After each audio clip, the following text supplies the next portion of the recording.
The Edmonton Oilers are set to take on the Florida Panthers tomorrow. Game 1, Stanley Cup Final.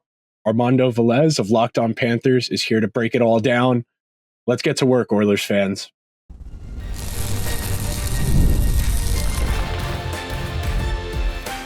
You are Locked On Oilers, your daily podcast on the Edmonton Oilers, part of the Locked On Podcast Network, your team every day.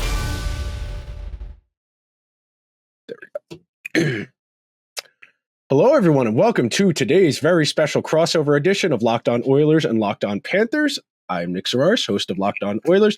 That is Armando Velez, the host of Locked On Panthers. Before we get to today's episode, it's brought to you by our friends over at Game Time. Download the Game Time app, create an account, use code LOCKEDONNHL for $20 off your first purchase. Terms apply. Very straightforward episode today, folks. The big storylines, the key players, the stats you need to know, and series predictions. So, Armando, let's get straight down to it. What is the single biggest storyline for the Florida Panthers coming into their second straight Stanley Cup Final appearance?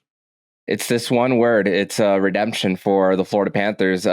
This time, for them, the final ending the way it did with the health for the Panthers. The Panthers wanted to make sure that they got more depth and that they got a little bigger on their end too, with trading someone like Anthony Duclair and then using that money for an Evan Rodriguez, letting Radko Gudas walk, bringing someone like Oliver Ekman-Larsson to the mix, and also bringing someone like Dmitry Kulikov to hold the fort for the first 16 games. And as opposed to last year, the Panthers weren't really on their heels this year for them, although they struggled a little bit offensively with Ekblad and Montour coming back to the mix in mid-November. The Panthers have been really humming since, and this time around in the postseason for the Panthers, they're not facing as many shots against this time around. So it's not Sergei Bobrovsky carrying them to this part of the Stanley Cup Final, because he was the Conn Smythe leader going into the Stanley Cup Final last year.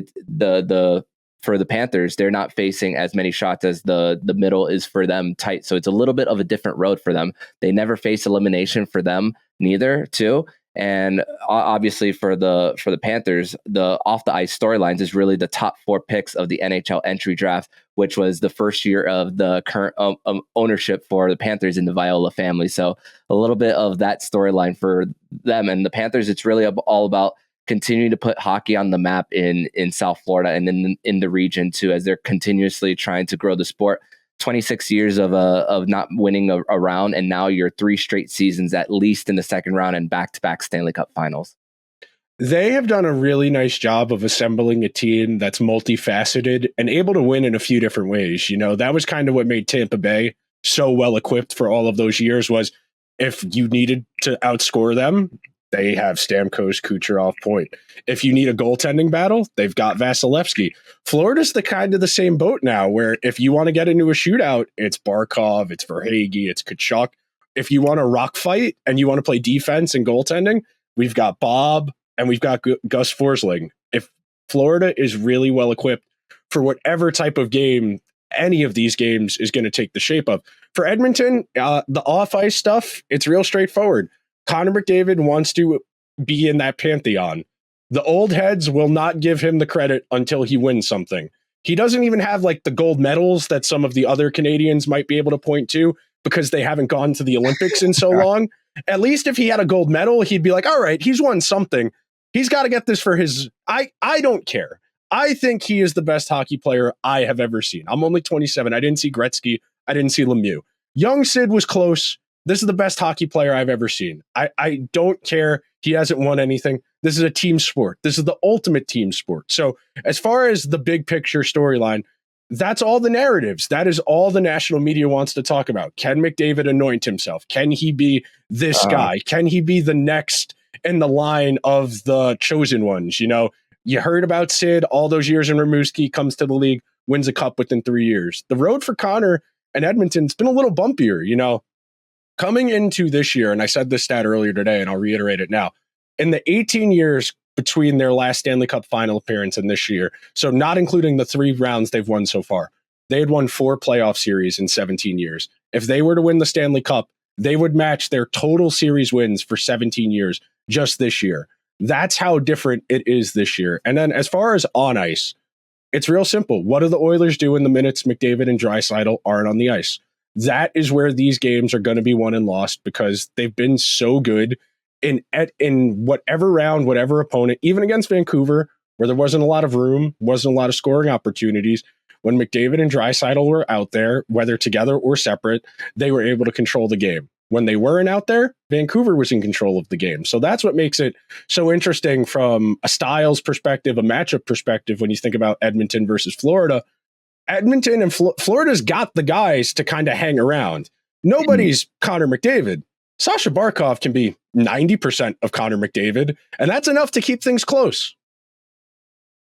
Yeah, no doubt. And for Barkov now winning his second Selke Trophy, and it's funny because now he's no more Lady Bings for Sasha Barkov. It's just Selke's for him, as he's also a little bit tougher, getting more hits on the body too. And it's funny because looking at McDavid's average time on ice, this is the second most average time on ice that he's second least, time on ice since his first full season in the NHL in 2017. So it's more quality over quantity for what McDavid's bringing on the ice when he is there too. So that's another thing. And this storyline also feels a little bit LeBron James-esque, wouldn't you say, with Gretzky, Michael Jordan, and LeBron and Connor McDavid too. So that's another thing when it comes to this storyline for McDavid trying to chase some GOAT status.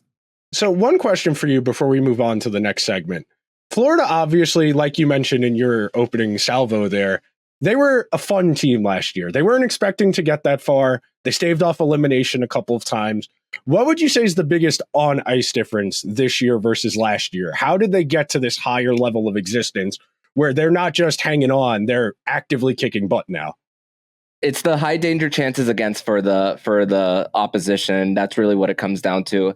And just quick outs for them. And also when it comes to just forechecking their opponents and creating that cycle game for them. And it's mostly about keeping the puck on their opponents. And I mean, they had a lot of trouble with the Boston Bruins. I mean, where the blue line is very similar to Florida's as far as strength too. So, I mean, peppering shots on Jeremy Swayman in that round. I mean, at times I felt like it was a lot of muffins for the Panthers too, but hey, they're able to get enough volume for them too.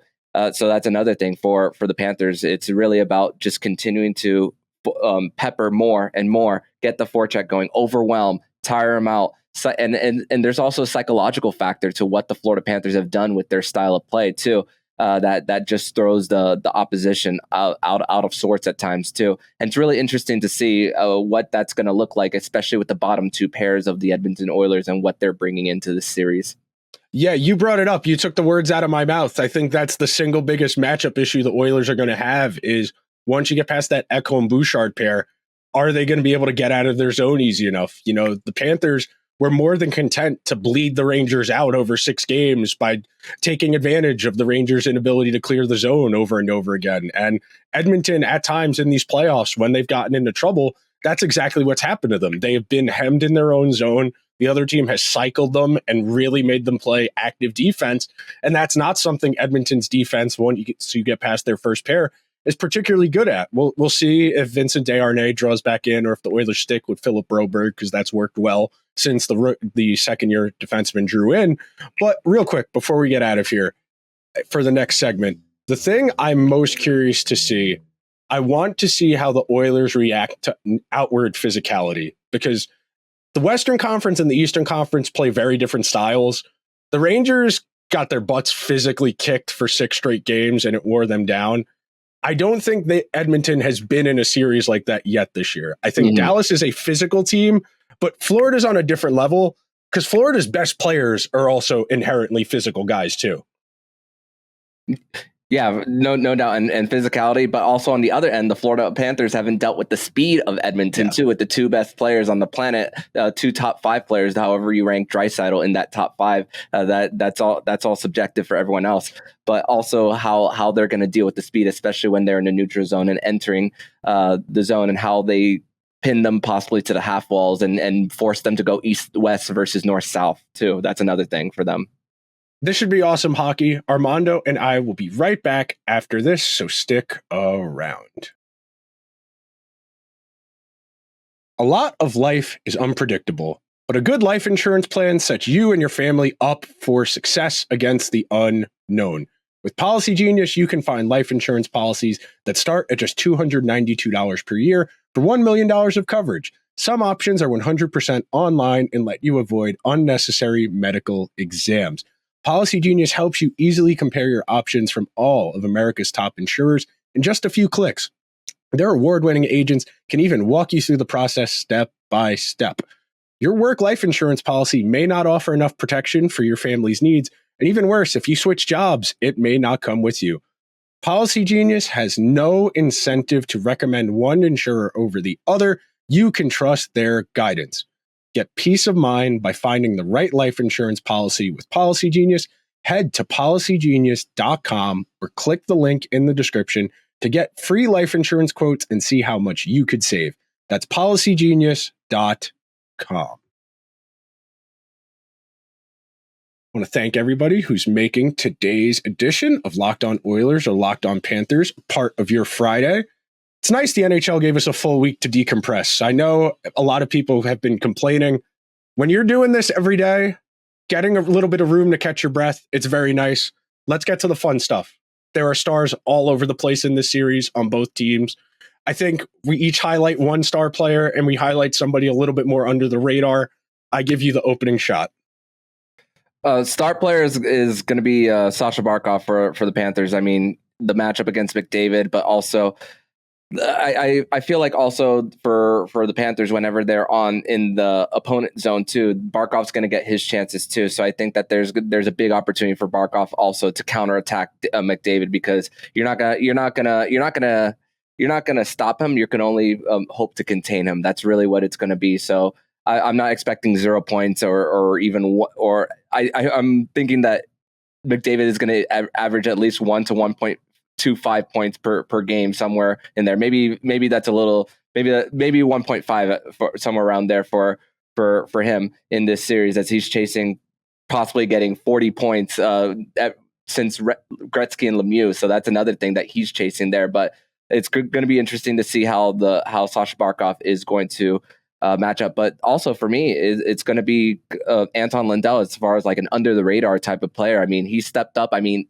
in the last two series for the Panthers against the Bruins and the Rangers, I mean, Anton Lundell has ended with a bang in every single series in the last two series, for them, as far as driving play and creating a little bit off the rush with the screen, and also setting up Vladimir Tarasenko for that game winner against the Rangers in the last round too. So that's another thing for Lundell. I mean, that line, since it's been placed together. I mean, they're a +2 in goal differential at 5-on-5 too. They're controlling the play, getting it on their end, and also you're thinking of how they're going to match up with the Henriques, the Corey Perrys, the Evander Kanes, and also Sam Bennett brings that sandpaper, tough guy.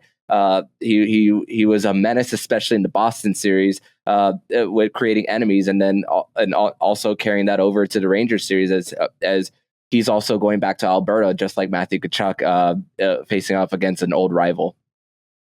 Lundell is somebody who I saw it right away. You know, he got drafted and you saw the tools. It was very obvious that he was going to be something if he was given enough time. It's taken a little bit of time for him to kind of put it all together and get the right complementary pieces around him. But, you know, I was reading something a few weeks ago, and in the back of your mind, they're like, oh yeah, Florida's just making another Barkov in the lab right now. They got another Finnish dude who's just going to win every face-off and be in the right position. Every single time there's a loose puck, he's going to win every single loose puck. And he's got a little bit of offensive flair to his game, as you just mentioned. So for star player, Connor McDavid's the best hockey player on the planet. Nathan MacKinnon's going to win the Hart Trophy in a week or two, whatever. That's great. McDavid's playing out of his mind. You would say going into the Dallas series, he probably had left a little on the table. Vancouver had defended him really well. There wasn't a lot of offense. There wasn't a lot of opportunity. That's the one time this playoff you've seen an extended run of McDavid with Draisaitl was in the Vancouver series, because they just couldn't get anything going offensively. And for McDavid, it's real simple. He's the engine on the power play. The power play is going to be the difference for them. If they're going to win, the Oilers are going to need to continue being 30-35% on the man advantage.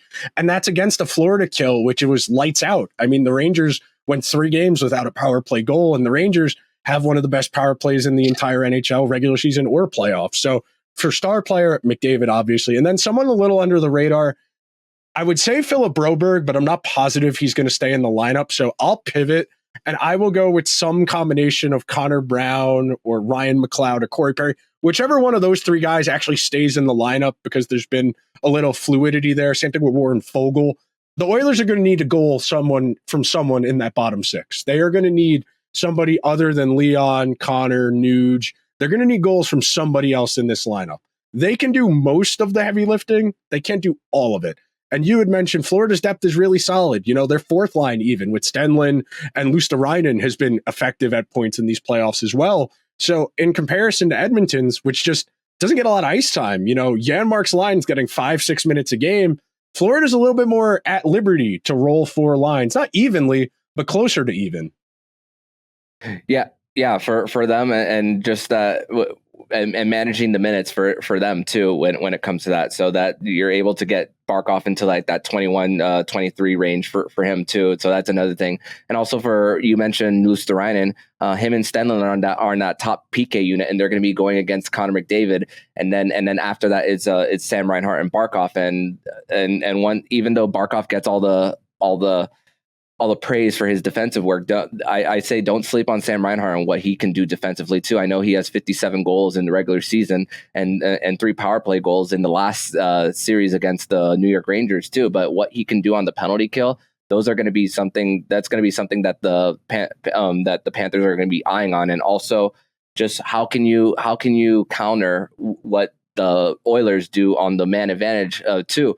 Because for special teams on the PK side of things, only 3 power play goals against for the Oilers too. So the Panthers, they'll need to equal that that number that the Oilers have had through the first 3 rounds if they want even the slightest of chance to win. And also with the goaltending for Stuart Skinner versus Sergei Bobrovsky, the experience factor. I mean, the Panthers are facing 13 less shots per game going into the Stanley Cup Final this year versus last year. And I know things can be a little skewed with the 7 overtimes last year, especially the 4 overtime game in Carolina last season's, but it just goes to show that there's less of a workload for Sergei Bobrovsky going into this. So he's more rested. And I think this little bit of a long layoff, which honestly the 2 day gap in between the 2 cities, I actually like it. So for the players too, not for us content creators, but for the players. But Sergei Bobrovsky, he's rested, and I think he's really fit for something like this. But on the Edmonton Oilers side of things, 16 different goal scorers to Florida's 14. So that's something noteworthy too. Yeah, definitely. Edmonton's gotten some weird ones. You know, Janmark got in there with a shorthanded goal. Ryan McLeod has a singular goal. It takes everybody this time of year. It really does, because the longer these games go, the less space there is. And in an ideal world, you know, you're gaming it out in your head. The star players more or less cancel each other out. And in that case, that would benefit Florida, because you get to that 3rd, 4th line, 2nd, 3rd pair. Their depth is just a smidge better. Edmonton's star power, smidge better. At Florida's depth, a smidge better. The goaltending is probably the one real serious gap between these 2 teams. You mentioned the experience. Bob's got 2 Vezinas. He's a finalist again this year. He's one of the best, if not the best, of his era, against Stuart Skinner, who's got less than 200 career NHL starts. Somebody who at times has been the weak link for the team. But at the same time, when they really needed him to step up against the Stars, he was lights out in games 5 and 6. And Dallas is a good team. I know Dallas didn't look as good as maybe they had in the regular season. Some guys dealing with some injuries, guys dinged up, but everybody's hurt this time of year. It's horrifying to see the injury reports as teams start to trickle out. One last thing, as far as matchups, key players, I'm very excited to see if Draisaitl and Tkachuk are still at each other's throats or not. It'll be very fun to realize, and we'll know real quick, because I think that first game, it goes one of 2 ways. It's either absolute chaos, or it's 2 teams cautiously feeling each other out, not wanting to make a mistake. I don't think Matthew Tkachuk strikes me as the type of person who's patient. Yeah, and just going back to an iconic quote that he had when he first got traded to the Panthers, I still hate Edmonton, but I hate Tampa more. So I think he's definitely driven by the opportunity to go against the Edmonton Oilers again, especially with how that series when he was with the Flames ended in 2022, which I mean, the even Calgary Flames fans have a lot to say about Tkachuk, about quitting, not being a playoff performer, you name it. I mean, so Tkachuk is definitely someone who hasn't taken over, even though he's leading the Panthers in points, but he hasn't had that takeover mode for them. But also, Tkachuk going into the season says if his defensive metrics are better, but his points are down, then he's satisfied with the result that he has. And honestly, when that line of him, Bennett, and Rodriguez have been on the ice, the puck, the possession metrics has also favored them too. So that's another thing of what Matthew Tkachuk is hopefully going to bring to the table, and for him, we're just waiting for that takeover for him. And what better opportunity for him than his former rival in the Oilers. That's a gnarly line, man. Those guys will pummel you between Tkachuk and Rodriguez. That's a really gnarly group. Mm-hmm. Armando and I are going to take one more quick break. After that, we're going to tackle the notable stats, X factors, and give you our official series predictions. So please stick around. But first, we're going to tell you guys all about Game Time. And Game Time makes getting NBA and Stanley Cup Final tickets even easier and faster. Prices on the Game Time app actually go down the closer it gets to tip-off. With killer last-minute deals, all-in prices, and view from your seat, and their lowest price guarantee, Game Time takes the guesswork out of buying NBA and NHL tickets. With last-minute deals, you could save up to 60% off buying last minute for sports, concert, comedy, theater, and more. Save even more when you choose the section and let Game Time choose the seat. Get a panoramic view from your seat in the app before you buy. Download the Game Time app, create an account, and use code LOCKEDONHL for $20 off your first purchase. Terms apply. Again, create an account and use code LOCKEDON NHL for $20 off. Download Game Time today. Last minute tickets, lowest price, guaranteed. This is what it's all about, man. Best of 7. And legitimately, these are the two best teams. I don't think anybody in the East could have beaten Florida, even fully healthy. The closest team was the Rangers, and the Rangers very quickly wilted the longer that series went along. Edmonton, if you want to argue they got a little bit of an easier path, they didn't have to play Vegas or Colorado, sure, but they beat Dallas, who beat both of those teams. So at the same time, let's give credit where it's due. All right. Give me one stat you really want to talk about. I want to talk about penalty discrepancy for the Oilers versus the Panthers, because the Panthers were +9 in power play opportunities to PK against, while Edmonton was +2. So that's another thing of how the Panthers have used their forecheck style to draw hookings, holds, and etc. to that. But how are you when you hear that stat? What goes through your mind? I know Florida's gimmick. Florida loves to play physical and dare the referees to call things. And the referees are not going to start a parade to the penalty box because they don't want to decide the games. They would rather let it go. And as long as we're consistent about that, I have no problem with that. I don't think that helps the Oilers. If anything, I think that type of game state inherently favors Florida because Florida wants to cycle. They want a forecheck. But as long as we're consistent about letting soft stuff go, that's fine with me. As long as we're calling it consistently, that's all I ask. Yeah, and I'm looking like 5-on-5 for the Panthers, which it's been a great thing for them all postseason long. +7 in goals for them, while Edmonton is +1. So I'm interested to see how the 5-on-5 battle is going to be with just when you look at Edmonton, just their power play with Zach Hyman being on the net front too, and just all the high danger chances. Leon Draisaitl on the right side with those one-timers for them, but. It's going to be really crucial for the guys like an Aaron Ekblad, who's going to need to have his best series of his life for him. And honestly, that goal is that Connor McDavid scored in the Game 6 against Dallas is going to continue to be spoken all around the hockey world. And I know Heiskanen's a left-handed shot. With hopefully Ekblad, him being a right-handed shot. I know Tanev was in the box, so hopefully we don't see any of that for Aaron Ekblad. But he's going to have the series of his life. Ekblad and Forsling for him of how they control gaps, pin McDavid to the half wall, and also clear those backdoor feeds too, because we know McDavid is the best of the best when it comes to making other guys better on the ice. Yeah, the thing about the Oilers' power play that makes it so good is the fact they don't have like a set quarterback. It's that their power play is McDavid skating in circles until a play develops around him. And that's really difficult on defenses because most defenses, you're able to kind of hone in on the point guy because typically the power play runs through a quarterback. It's somebody, typically a defenseman at the top of the zone who the play runs through. But when the fulcrum point of the power play can be behind the net, it makes it a little bit more difficult. My stat for you, when McDavid and Bouchard are on the ice together, Edmonton have scored 71% of the goals. When they are not on the ice, Edmonton has scored 36% of the goals. I think that's the most telling stat there is. The Oilers love to load up, where if McDavid's out there, they do everything they can to get Bouchard out there with him as well. I'll be curious to see how often that's the case in Florida, especially not having last change. I'll be curious to see if Edmonton is struggling to get their offense going, if we see McDavid and Draisaitl together. And then when they do that, that typically changes who they play on the wing, because they'll bump someone up to balance out their lineup a little bit better.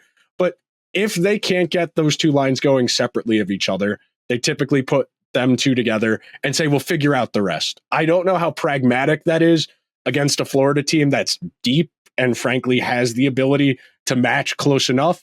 And then my X factor, it's Evan Bouchard. Edmonton being this good this year is entirely the fact that him and Ekholm have been the best or second best defensive pair in the entire playoffs. This is not Darnell Nurse. This is not Duncan Keith. This is not Tyson Barrie. Any of the long list of first pair defensemen they've tried to run the offense through. Evan Bouchard is legitimately one of the 5-10 best D in the world, and it's why they're here. Who's Florida's X factor? I think for Florida, it's going to be It's going to be Sergei Bobrovsky for the Panthers, because I mean, he hasn't had, just like how Matthew Tkachuk hasn't had that takeover series, that we haven't seen that from Sergei Bobrovsky neither. But like I said, the high danger chances are going to be the highest they've ever been throughout the playoffs that the Panthers have faced. So it's going to be, can Bob be ready for that, for when McDavid is getting into the below the hash marks too, and into the blue paint. So that's going to be another thing for them, and also for the Panthers. Another once again, Sam Reinhart, how he's gonna be defended in the bumper position, how the Panthers are going to feed him too. So that's another thing as far as like being hopefully a difference maker for the Panthers there. So that's another one. And also Carter Verhaeghe. I'm not necessarily worried about him, but he's come clutch multiple times. Can that clutch gene for him come up once again, as he has 5 overtime winners in his career, just third all time for in postseason history. So that's another thing of how when it's crunch time, who are you going to get to the puck to if you're the Florida Panthers? Because there's various options. Barkov's not necessarily going to get the points for him, but he's going to find a way to get the pucks to his teammates. And the thing is, with style of play for Barkov versus McDavid, is you don't need to necessarily build your style completely around Barkov, but with McDavid and his speed, everything needs to just be built around him. So it's so different with how these two teams are built. So it's going to make for an exciting series. This isn't going to be a very surprising answer, but I do need your official series prediction. When it comes to the Florida Panthers and just their mission to get here and everything that they've worked all offseason for, and just the story going into the postseason, you think of redemption for them, and you think of what kind of class Barkov could be in if he does win a Stanley Cup as the Selke Trophy winner, with the guys like Bergeron, O'Reilly, Taves, Pavel Datsyuk, Rod Brind'Amour. He has a chance to really implement his legacy into the NHL, along with Bob being a 2-time Vezina Trophy winner too, and also the guys who have been there in the Aaron Ekblads too from the start. Dmitry Kulikov too, even though he left and then came back, former Oiler Dmitry Kulikov. But I just think for the Panthers, it's for them to finally finish that redemption story and finally bring home their first Stanley Cup in franchise history. So I'm going to say Panthers in 6. 6 is probably the right number. I was talking about this with Hunter earlier today, that the last 10 years or so, the team that wins the cup has kind of just blown the doors off of the other team as it's gone along. There's been quite a few 5 and 6 gamers in there. So stupidly, I'm going to pick the Oilers in 7. I think the Oilers' high-end talent is enough, and I said this earlier today on Locked On NHL with Hunter, and I'll repeat it again. McDavid doesn't know if he's ever getting back here again. This might be the one chance he ever gets. And when the man plays like he can, there's nothing anyone can do to stop him. So that might be a little bit more feel than logic. I think Florida is a little bit of a deeper team. I think Bob is clearly a better goaltender, but Edmonton Stars have continued to deliver. I mean, they have the leading the first 4 guys for points in the playoffs are all Oilers. So I think the Oilers' high-end talent is just enough to squeak it out. I think this is going to be an awesome series. I hope it goes 6 or 7 games. We deserve. I do not want it to be the offseason already. I don't care about the draft. I don't care about free agents. I just want to watch hockey. Please. 7 games, 8 overtimes across 7 games. Let's get nuts, please. Yeah, and for the Panthers, they've lost already a lot from their previous Stanley Cup run, even though they got better. But with what's coming in free agency and who you have to try to re-sign and being back, it was harder already to get here. And for the Panthers, if it doesn't happen again, I mean, it's going to be for a long summer for them once again, too. And that's why for them, it's right now they feel like they need to take advantage of it for them because the bill will come due. Just ask the San Jose Sharks. Yeah, man, that's the thing. Everybody loves to say, oh, they're a good team. They'll be back. They'll be back. Most famous last words in all of professional sports. The Sharks loaded up, traded for Erik Karlsson in his prime. They got to 1 conference finals, and then it fell apart. You get 1 or 2 cracks at this, maybe a decade, and that's a good decade. You get to the final maybe once if you're having a good decade. Yeah. But that will just about do it for this very special crossover edition. Thank you to Armando. Thank you to the listeners of Locked On Panthers and Locked On Oilers. Make sure you are subscribed wherever you get your podcasts or over on YouTube. If you're on YouTube, leave a comment. Let us know who wins the series, how many games, who's the Conn Smythe winner. We will talk to you guys real soon. Enjoy the Stanley Cup Finals, everyone.